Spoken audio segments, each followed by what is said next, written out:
Hi everyone, I am Ujjwal and you are watching DigitWise. In this video, I am going to show you how to create a project in ChatGPT on PC or desktop. So, project in ChatGPT help you organize related chats, files, instructions and resources in one place. So, instead of keeping multiple conversations across your chat history, you can group everything inside a project and manage it more effectively. This is especially useful if you are working on a task, content creation, research, studying or business work. You can also add custom instruction and file to give ChatGPT more context for what specific project you do. Before creating a project, make sure you are sign in to your ChatGPT account. So if you would like to create a project in ChatGPT, here's what to do.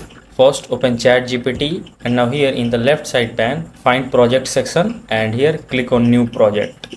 And now here in project name section enter the name for your project. You can also add an emoji to give a separate identity to your project. You can also choose a color and a symbol from right here. Once done, click on done button. Also choose a name that clearly describes what the project is about so it's easier to identify later. You may also see suggested categories right here such as homework, writing or health. You can select one of its matches to your project or simply continue with your own project name. If you want additional setting, click on more options. Here you will find memory settings. You can choose default if you want the project to access relevant memories and context outside the project when available.